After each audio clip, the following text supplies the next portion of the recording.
मुझे उस दिन हमने ना ये डिस्कस भी किया था कि ये अभी चीज़ें क्लियर तो नहीं है, लेकिन अगर एक कंपनी में एक बंदे का नाम आ जाए कि वो डायरेक्टर है ना, तो ये कॉन्फ्लिक्ट ऑफ इंटरेस्ट इसलिए होता है कि जब आपने नौकरी ली चेयरमैन सिलेक्टर की, तो उस वक्त आपको ये डिस्क्लोज करना पड़ता है, और ये इन्होंने नहीं किया। ये इसी वजह से, वरना तो ये कभी भी ना रिजाइन करता और कहता जी फैक्ट फाइंडिंग कर लें, अगर मैं क्लियर हो गया तो आ जाता।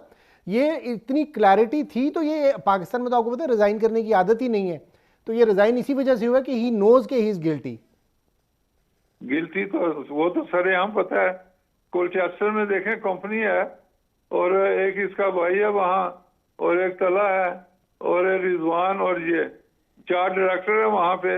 मैंने तो वो सारा यहाँ इन्वेस्टिगेट किया है। वो वेबसाइट पे जाके 16 सफ़ों की है ये, इनका सारी डिटेलें। और ये वहाँ से अभी तो 1100 पाउंड उस कंपनी के अकाउंट में मौजूद हैं, जो 2 साल से बनी है। लेकिन अच्छा। अभी ये देखें, ये ब्लैक मेलिंग भी, ब्लैक का भी काम करेंगे। जो इनको पैसा मिलेगा ये कंपनी के अंदर कभी नहीं डालेंगे, बाहर से ले लेंगे अपना। और लेकिन वो कंपनी को ये भर के भेज देंगे कि ये हमने ये कमाया, ये खर्चे हुए हैं, और इस तरह की चीजें। 2 नंबरी जो काम होता है वो सामने सारी दुनिया को पता है कि 2 नंबरी क्या होती है।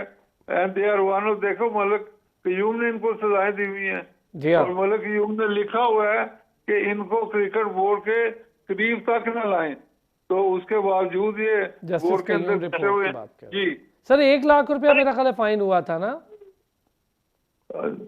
फाइन तो हुआ इनको। जी 1 लाख रुपया गालिबन इनको, और कुछ तो 5 लाख। और सलान, फाइन का बेसिकली मकसद ये नहीं होता कि कोई नुकसान आपने पहुंचाना है। फाइन का मकसद ये होता है कि आपने गिल्टी करार दे दिया। हाँ। सो दैट मीन्स उसके बाद तो अगर जस्टिस क़य्यूम की रिपोर्ट में ये आ गया और इन्होंने वो फाइन पे किया या उसको डिस्प्यूट नहीं किया, तो इसका मतलब है कि वो गिल्ट मान गए अपनी। तो उसके बाद तो क्रिकेट बोर्ड का बनता ही नहीं इनको सिलेक्टर बनाना या चीफ सिलेक्टर बनाना या किसी भी कमेटी क्रिकेट की गवर्निंग बॉडी में रखने का। अच्छा, ये बिल्कुल, क्या मैं इसको अगर लूँ सरफराज साहब, तो ये ऐसा ही है उस जस्टिस क़य्यूम की रिपोर्ट के बाद जैसे हमने आमिर, आसिफ और सलमान बट को दूर रखा? नहीं, वो वापस आ गए सारे फिर। हाँ, लेकिन सर आसिफ नहीं आया। तो सलमान बट तो फिर रोल में काम कर भी रहा है वो, लेकिन आसिफ नहीं आया वापस।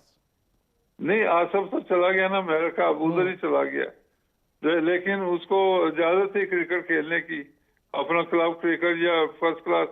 लेकिन दूसरी तरफ आप देखें कि और आमिर तो आया ना वापस। हाँ जी, आमिर तो उसको जुआ ग्रुप के जो लोग थे उन्होंने जोर लगा के, और सेठी ने इसको दोबारा वापस रख लिया।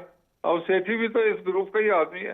दूसरा मैं आपको ये बता दूं, ये इंतजाम की और 1-2 बातें बता देता ना, ताकि मेमोरी फ्रेश हो जाए लोगों की।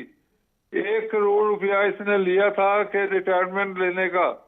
बोर्ड को इसने कहा जी मैं रिटायरमेंट लेता हूँ, मुझे 1 करोड़ रुपया दें।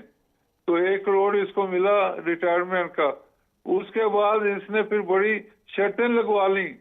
एक ये शर्त थी कि मियांदाद से ये रन ज्यादा करेगा या नहीं, और 4-5 रन का फर्क था।